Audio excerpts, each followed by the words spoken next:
Okay جناب. سر. السلام علیکم. علیکم السلام ورحمۃ اللہ. کیسے ہیں قبلہ؟ آپ خیریت سے ٹھیک ٹھاک ہیں؟ اللہ تعالیٰ آپ ماشاء کو اللہ. سلامتی دے، عزت دے. Thank you sir. ماشاء اللہ. سب سے پہلے تو آپ کے اسٹیمنا کی داد ہے سر کہ اتنا لمبا آپ میراتھن ٹرانسمیشن کرتے ہیں. ماشاء اللہ. اللہ تعالیٰ آپ کو جزائے خیر دے. اللہ اچھا، آپ کو سلامتی دے. کچھ کویسچنز ہیں، اور جی اگر سر، تھوڑا سا ٹائم مجھے دیں تو میں 4-5 کویسچن ہیں، لیکن میں کوشش کروں گا اس کے پوچھیں بھائی. 3-4 کویسچن میں تو صرف آپ کی پوائنٹ آف ویو چاہیے ہوگا. ظاہر ہے آپ جو حدیث وغیرہ سے دیتے ہیں، ایک میں تھوڑی سی میں آپ سے ڈسکشن کرنا چاہوں گا.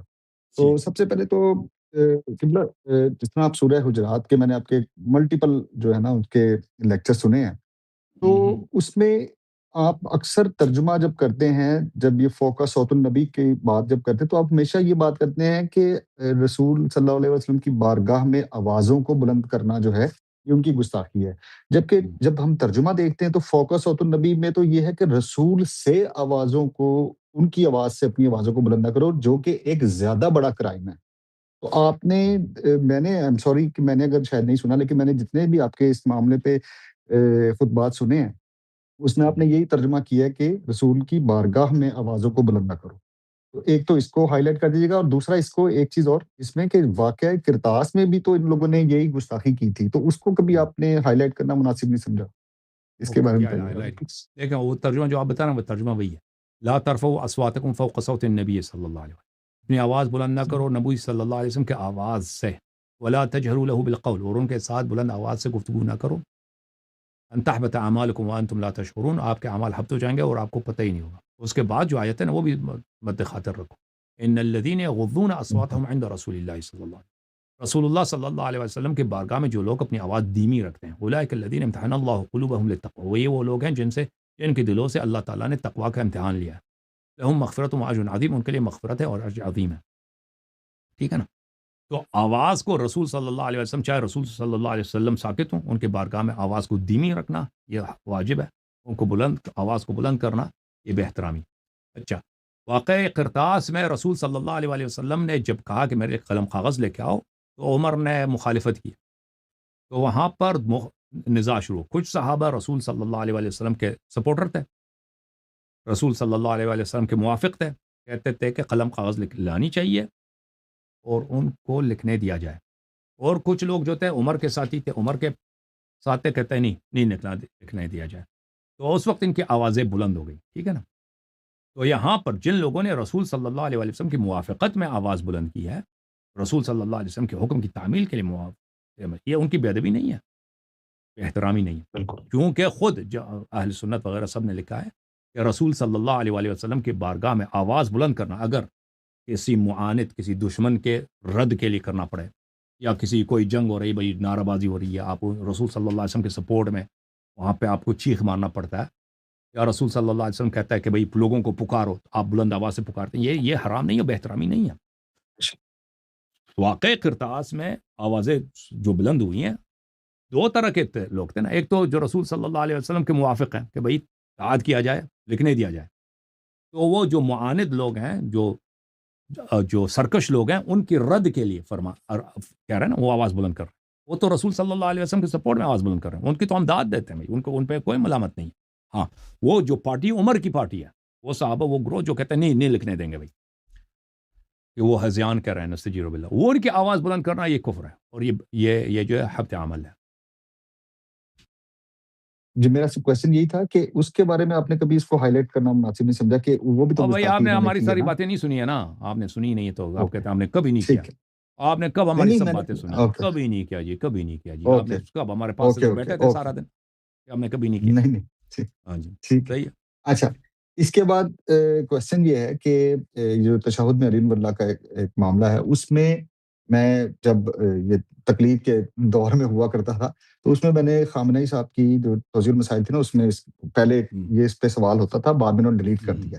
وہ سوال یہ تھا کہ ان سے پوچھا گیا کہ جی کیا یہ پڑھا جا سکتا ہے، تو انہوں نے جملہ یہ لکھا کہ ان امور کا نماز میں بجا لانا جو شرع میں وارد نہیں ہوئے، اس قصد سے کہ وہ شرع میں وارد ہوئے ہیں اور تشہد کا جز ہیں، نماز کو باطل کر دیتا ہے. تو کیا یہ بات ٹھیک ہے اگر کوئی شخص واجب سمجھ کے تشہد میں نہیں، یہ علیم اللہ بکواس پڑھتا کر ہے؟ رہا ہے، یہ بکواس کر رہا ہے. نہیں وہ دیکھیں، وہ واجب سمجھ کر یہ دیکھیں جو حدیث میں ہے کہ آپ لوگوں کے ساتھ اگر بات کریں، لوگوں کے ساتھ بات کریں یا لوگوں کی باتیں کریں تو وہ نماز آپ کو باطل کر لیتا ہے۔ اگر آپ نماز میں بیٹھے ہیں کہ ایک دفعہ آپ کہتے ہیں کہ کڑھائی مجھے پسند ہے، تو یہ اگر آپ نے یہ قصدن کہہ دیا، دنیائی باتیں، لوگوں کی باتیں، ٹھیک ہے، یا اپنی بیوی سے کہتے ہیں کہ بھائی چائے بناؤ، تو یہ آپ کی نماز کو باطل کر دیتا ہے۔ ذکر اللہ جو ہے وہ کسی بھی زبان میں ہو یا احادیث میں موجود ہے، کسی بھی وقت نماز میں ہو تو یہ نماز کو باطل نہیں کرتا، اللہ کا جو ذکر ہے، ٹھیک ہے نا، اللہ تعالیٰ کا ذکر۔ اور یہ تو متواتر احادیث میں ہے کہ امیر المومنین علیہ السلام کا ذکر اللہ کا ذکر ہے، اللہ کا ذکر ہے، ٹھیک ہے نا، تو یہ اس کیٹیگری میں آتا ہی نہیں ہے۔ ہر طرح کا کلام نماز کو باطل نہیں کرتا، وہ کلام باطل کر لیتا ہے جو کیا ہے، کلام لوگوں کے ساتھ مکالمہ ہے، لوگوں والی دنیا والی مکالمہ ہے۔ آپ نماز میں کہہ دیں کہ کنگھی کہاں ہے بھائی، آپ نماز میں کہہ دو کہ ٹی وی آف ہے، یا کہہ دو کہ بھائی مجھے کھانا چاہیے، مجھے بھوک لگی ہے، یہ چیزیں آپ ہر نماز کو باطل کر دیتی ہیں، ٹھیک ہے نا۔ اگر کوئی چیز شرع میں وارد نہیں ہے تو آپ کہتے ہیں یا اللہ میں فقیر ہوں، مجھے پیسے دے دو، اردو میں یہ نماز کو بالکل باطل نہیں کرتا۔ یہ خامنی صاحب نے بالکل بکواس کی ہے، یہ حدیث میں موجود ہے، آپ نماز میں کسی وقت بھی اللہ کا ذکر کر سکتے ہیں، دعا کسی بھی زبان میں کر سکتے ہیں، ٹھیک ہے نا۔ یا اللہ پر وہ میں جو بیمار، ہاں میرے والد بیماروں کو شفا دے دو، میں مقروض ہوں، پیسے ادا کرو، یا اللہ قرضہ ادا کرو، پنجابی میں کہہ دو، یا بالکل نماز کو باطل، یہ عبادت ہے، ٹھیک ہے۔ اور پھر آپ ایک چیز جو ذکر ہے، امیر المومنین علیہ السلام کا کے فضائل کا ذکر، وہ اللہ کا ذکر ہے۔ اشہد ان، یہ کہ آپ کہتے ہیں ذکر کے طور پہ کہ اللہ کو یہ بات پسند ہے، اللہ دیکھ لے بھئی، اللہ تو دیکھ لے کہ میں تیرا بندہ ہوں، میں تیرے امام سے، تیرے حجت سے پیار کرتا ہوں، میں اس کا مخالف نہیں ہوں، معاند نہیں ہوں، میں اس سے پیار کرتا ہوں، میں تیرے رسول کا امتی ہوں اور تیرے رسول صلی اللہ علیہ وسلم سے پیار کرتا ہوں۔ اشہد ان محمد رسول اللہ واشہد ان علی ولی اللہ واشہد ان فاطمہ الزہرا سید النساء العالمین، یہ سجدے میں کہو، یہ رکوع میں کہو، یہ تشہد میں کہو، ٹھیک ہے نا۔ یہ ذکر ہے، یہ اللہ سے تقرب کا بہترین راستہ ہے، اللہ کی عبادت یہی ہے، سمجھ میں آئی نا بات آپ کو۔ اور بالکل صحیح۔ پھر حدیث میں موجود ہے کہ جب بھی تم شہادتین پڑھا کرو تو شہادت ثالثہ پڑھا کرو۔ تو یہ جو خامنی، میں نے جیسے عرض کیا نا، خامنی صاحب کو کیا تھا بیچارہ، وہ ایک سیاسی مولوی ہے نا، جیسے آپ کے شہر میں سیاسی مولوی ہوں گے نا جس کو دین نہیں آتا، تقریر وقیر کرتا امریکہ یہ اسی طرح ٹائپ کا مولوی تھا یہ صحیح۔ اچھا، خامنی اس میں جو خامنی صاحب، یہ اس نے دینی تعلیم اس کی ہے ہی نہیں بیچارے کی، بیچارہ کیا کہوں، یہ ملعون آدمی ہے، اس کے دینی معلومات بہت کم ہیں، ٹھیک ہے، اس کو کہ یہ حدیث کے کتابوں کے نام بھی نہیں آتے، یہ ایک اس کا ایک کلپ ہے بھائی، کلپ ہے، ایک بہت ہماری مشہور کتاب ہے غیبت النعمانی، یہ ہماری مصادر کی کتابوں میں سے امام زمانہ علیہ السلام کے متعلق کتاب ہے، جو بہت یعنی شیخ صدوق کے زمانے سے بھی پہلے کی کتاب ہے، بہت مشہور ہے۔ یہ گیا تھا تہران میں، ابھی 2 سال پہلے کی بات ہے، 2-3 سال پہلے، وہاں پہ تہران میں ایک بہت بڑی بک ایگزیبیشن ہوتی ہے ہر سال، کتابوں کی ایگزیبیشن ہوتی ہے، وہ ایگزیبیشن سمجھتے ہو نا، جی ڈسپلے جی ہوتی ہے، مختلف جی جی پرنٹرز آتے بالکل ہیں ادھر، ہم پرنٹرز آتے ہیں، پبلشرز آتے ہیں ادھر، بالخصوص اسلامی فارسی کی کتابیں، اور مثلا مختلف سیاسی کتابیں، میڈیکل کتابیں جو ایران میں دستیاب ہیں، وہ سب پبلشرز آتے ہیں اپنی کتاب، یہ کبھی کبھار ادھر جاتا ہے، تو یہ 2-3 سال پہلے گیا تھا ادھر وہاں پہ ایک ٹیبل تھا، پبلشر وہاں پہ غیبت نعمانی رکھا تھا، اس کو پتہ نہیں تھا یہ شیعہ کتاب ہے، یہ کون سی کتاب ہے، یہ کہہ رہا ہے کہ بھائی وہ آدمی اس کو سمجھا رہا ہے، وہ لڑکا نوجوان سمجھ رہا ہے کہ یہ حدیث کی کتاب ہے، یہ شیعوں کی کتاب ہے، یہ آدمی ہے بوڑھا، اس کا داڑھی ہے، یہ سید ہے، پتہ نہیں سید ہے بھی کہ نہیں، اس نے امامہ وغیرہ رکھا ہوا یہ، لیکن یہ 2 نمبر کا جاہل آدمی ہے، یہ اس کو آتا واتا کچھ بھی نہیں ہے، یہ جو فتوے بھی دیتا ہے نا، یہ ہم تو قوم میں تھے، یہ جب مرجع بنا، یہ اس کے دفتر میں، اس کو خود پتہ ہی نہیں ہوتا وہ مسائل کا جواب، یہ خمینی صاحب کے دفتر میں جو لوگ مسائل کا جواب دیتے تھے، وہاں پہ ایک سید عباس حاتمی صاحب، اس طرح نام تھا، ایک آدمی تھا سید عباس حاتمی یا سید حاتم عباسی، اس طرح نام تھا، وہ ان کے استفتاؤں کا جواب دیتا، وہ ایک سید جعفر کاظمی تھے، جو میں سید جعفر نام تھا، میں نام بھول گیا، میں ان کو جانتا تھا، ان کے دفتر میں جو استفتاء، وہ ان کے دفتر میں جو استفتاؤں کے جواب دیتے تھے، سب لوگ جانتے تھے کہ خامنی سے بہت زیادہ مسائل حلال حرام کے جواب دیتے تھے، وہ جانتے ہیں، اس سے بہت بہتر جانتے ہیں، اور وہ اس کا اپنا فتویٰ تھا ہی نہیں، اس کے اپنے فتووں کا کسی کو پتہ ہی نہیں ہے، اس نے خود ان کو بتایا تھا کہ جو خمینی صاحب کا فتویٰ یہ میرا فتویٰ ہے، ٹھیک ہے نا، جو خمینی صاحب نے جو حلال حرام اسی کے مطابق جواب، وہی میرا فتویٰ ہے. تو وہ بھائی لوگ سمجھتے ہیں کہ ہم خامنئی کی تقلید کر رہے ہیں. وہ سب جواب آ رہتے ہیں، وہ جتنے جوابیں ہیں وہ خمینی صاحب کی جوابیں ہیں، وہ ان کے فتووں کے مطابق جواب دیے جاتے ہیں. اس آدمی کے پاس کچھ بھی علم بھی نہیں، کچھ بھی نہیں ہے، اس کو قرآن بھی صحیح پڑھنا نہیں آتا. خامنئی یہ بہت ہی بدنام آدمی ہے، یعنی بہت اس کی جوانی جو ہے نا بہت بدفعلی میں گزری ہے. اب سمجھ رہے ہیں نا میں کس کی طرف اشارہ کر رہا ہوں؟ جی جی جی میں سمجھ رہا ہوں، بالکل سمجھ یہ رہا ہوں. مدرسے میں اچھا گیا تھا نجف اشرف میں پڑھنے کے لیے گیا تھا. تو یہ اس کا باپ ہی نہیں ہوتا، اس کو کوئی پروٹیکٹ کرنے والا تو ہوتا نہیں. وہاں پہ غنڈوں نے اس کو بلانا شروع کیا تھا نا. تو وہاں پہ اس زمانے میں نجف میں ایک بہت بڑا عالم دین تھا، یہ 50s کی بات ہے. اس کا نام ہے آغا بزرگ تہرانی. وہ بہت مشہور آدمی ہے، اس کا مقبرہ بھی ہے وہ نجف اشرف میں، اس کا کتاب خانہ بھی موجود ہے. تو اس نے اس کے والد کو خط لکھا تھا کہ بھئی آپ یہ جو لڑکا آپ نے بھیجا ہے، یہ جو ہے بد اخلاقی میں مبتلا ہو رہا ہے اور یہ ہم سب ایرانیوں کی بدنامی کا سبب ہے، اس کو بلا لو واپس. تو اسی لیے نجف میں نہیں ٹھہرا، اس کو واپس بلایا گیا، کیونکہ یہ آدمی جو تھا اس کے برے عادات تھے. اب بھی وہ چل رہا ہے اس کا عادت، اب میں آپ کو اس کو میں بتا نہیں سکتا. اس کے آفس میں بہت بڑا اسکینڈل ہوا تھا نا، ابھی 5-6 سال پہلے کی بات ہے. اس کا ایک پسندیدہ قاری ہے، اس کا نام توسی ہے. یہ میں آپ کو بتاتا ہوں، یہ باتیں جو میں بتا رہا ہوں، یہ اس کے بہت زیادہ شواہد موجود ہیں، بہت زیادہ انٹرویوز موجود ہیں، اتنے زیادہ. تو اس لڑکے کو، یہ نوجوان لڑکا تھا، کوئی 15-16 سال کا لڑکا تھا، یہ قاری قرآن اچھا پڑھتا تھا، خوبصورت تھا. تو یہ اس زمانے میں صدر تھا، یہ خامنئی صاحب نے اس کو بلایا اپنے پاس.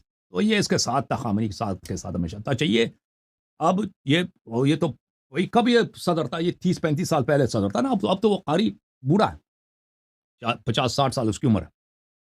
ابھی جو ہے اللہ جانتا ہے، خدا کی قسم شاید 10 سے زیادہ انٹرویو ہے کہ یہ قاری اس کے خلاف پرچے کٹے ہیں، مقدمے چلے ہیں، شکایتیں ہوئی ہیں.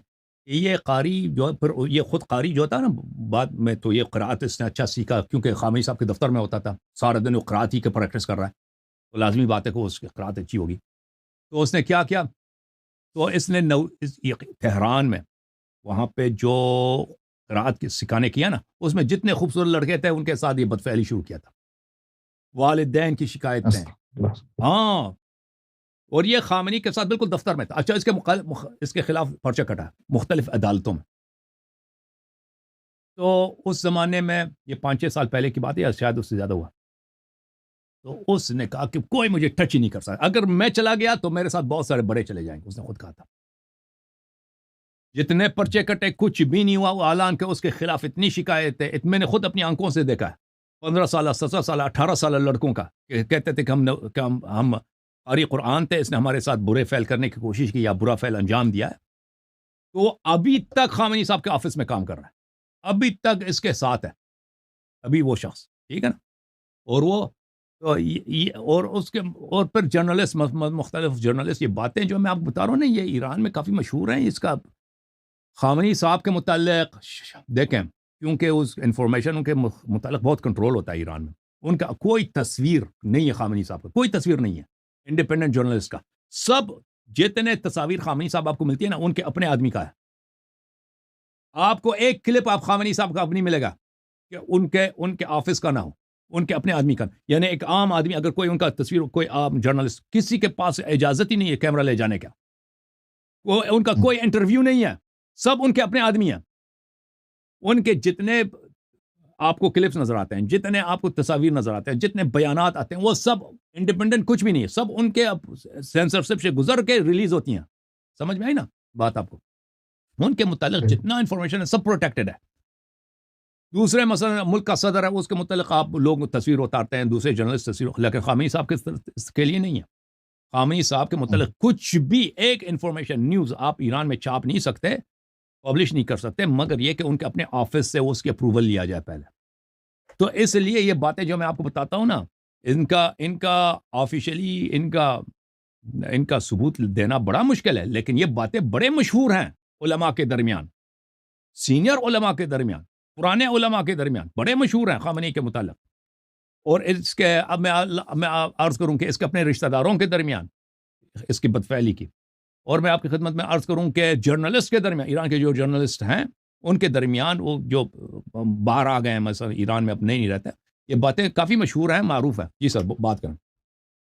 اچھا، اسی کی کنٹینیوٹی میں جب میری 2-4 مرتبہ سیالکوٹ میں چکے رہتا ہوں تو میری بحث کرنے کی بھی تھوڑی سی عادت ہے، تو علماء سے میری اس معاملے پہ بحث ہوئی بھی علی اللہ کے معاملے پہ. تو انہوں نے جو لاجک آگے سے دی، تو انہوں نے کہا کہ جی نماز میں 2 لاجکس دی. انہوں نے کہا جی نماز میں آپ تکبیرۃ الاحرام کہی، آپ دوبارہ رکوع کے بغیر، یعنی رکوع پہ جانے سے پہلے اگر آپ دوبارہ تکبیرۃ الاحرام کریں تو اللہ کا ہی ذکر ہے تو نماز کو باطل کرتا ہے. ایک تو بات انہوں نے نہیں اس میں یہ کرتا، نہیں کہی تھی. کرتا، بلکہ یہ مستحب ہے. یہ مستحب ہے. بکواس اچھا، کی اس نے. ٹھیک ہو گیا، یہ ٹھیک ہو اہل گیا. بیت علیہ السلام کا حکم ہے.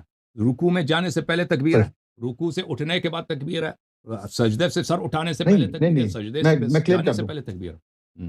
میں کلیئر کر دوں. یعنی کہ انہوں نے کہا کہ رکوع میں تو کرنی ہے، یعنی کہ جانے سے پہلے، اس کے درمیان میں، یعنی کہ جب تکبیرۃ الاحرام کہہ دی اور رکوع میں جانے سے پہ جو کہنا ہے آپ نے اس کے نہیں، درمیان، بالکل نہیں ہے، یعنی آپ بالکل نہیں، دوبارہ کہہ بلکہ دیں. تکبیرۃ الاحرام اوکے. کہنے کے بعد دیکھیں، تکبیرۃ الاحرام سے پہلے تکبیرۃ الاحرام، ابھی میں نے کہا نا، میں 2 رکعت نماز اللہ اکبر، اس سے پہلے اس کے بعد 6 تکبیریں، یہ مستحب ہے. ٹھیک ہے نا، وہ علماء کو نماز نہیں آتی. ٹھیک ہے، 6 یہ ٹھیک ہے. مستحب ہے. اس کے بعد آپ، دوسرا. اور 7واں جو ہے، 7ویں کو آپ تکبیر الاحرام بنائیں، تیسرے کو بنائیں، یہ 7 تکبیریں شروع میں مستحب ہیں. اس میں سے صحیح. تکبیرۃ الاحرام کسی کو بنائیں، نمبر 1 کو بنائیں، نمبر 2، نمبر 3، نمبر 4، نمبر 5، 6، 7، اس میں سے کسی کو آپ تکبیرۃ الاحرام بنا دیں. اس کے علاوہ تکبیر کہنا یہ مستحب ہے. اس کے علاوہ مزید آپ تکبیر کہہ سکتے ہیں، بالکل کہہ سکتے ہیں. آپ 100 مرتبہ تکبیر کہہ دو، اللہ کا ذکر ہے، یہ اس میں کوئی حرمت اوکے. نہیں ہے. نماز کو باطل کر، ایسے بکواس کر رہے ہیں، نماز کو باطل کر دیں. اچھا، اسی دوسری جو لاجک اس نے دی، اس نے کہا جی قرآن مجید میں 7 جگہوں پہ جو واجب سجدہ ہے آپ وہ صورت نہیں پڑھ سکتے اس میں نماز میں، کہ اس میں ہاں آپ وہ نہیں سجدے پڑھ کا ایک سکتے، رکن زیادہ وہ نہیں پڑھ سکتے. وہ ٹھیک ہے ان کی نہیں بات؟ پڑھ سکتے. ہاں، وہ تو حدیث ہے نا. ٹھیک ہے. اوکے. بھلے. اوکے.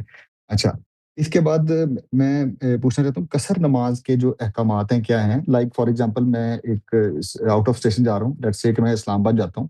اب وہاں پہ میں نے لیٹس سے کہ مجھے زوال کا ٹائم یہاں پہ ہو گیا لیکن میں نے نماز نہیں پڑھی، تو کیا اسلام آباد جا کے میں پوری نماز پڑھوں گا؟ یعنی زوال دوبارہ مجھے پوچھیں، سیالکوٹ میں ہو گیا، میں سن نہیں رہا تھا، دوبارہ پوچھیں. مثلا زوال کا ٹائم مجھے اپنے اسٹیشن اپنے گھر میں ہو گیا سیالکوٹ میں نے نماز لیکن نہیں ادا کی. ٹھیک ہے، میں اسلام آباد چلا جاتا ہوں تو وہاں پہنچ کے میں کیا پوری نماز پڑھوں گا ہاں یا قصر بالکل، پڑھوں گا؟ اگر ابھی ادا پڑھ رہے ہیں نا، اگر قضا پڑھ رہے ہیں تو آپ کو وہ کامل پڑھنا پڑے گا نا. میں گھر میں تھا، میں بھی گھر میں ہوں، اور اپنے گھر میں ہوں نا، جی یا اپنے شہر میں ہوں. جی تو ابھی میں جی. نماز نہیں پڑھتا، میں نکل جاتا ہوں، کہتا ہوں میں جا کے وہ فلائٹ کے بعد میں نماز پڑھوں گا. فلائٹ کے بعد اگر وہ نماز کا ٹائم ہے تو اس کو قصر پڑھیں گے نا، ہے، کیونکہ ابھی اس جس کو شہر قصر میں پڑھیں گے. ہوں، ہاں اس کو قصر پڑیں گے.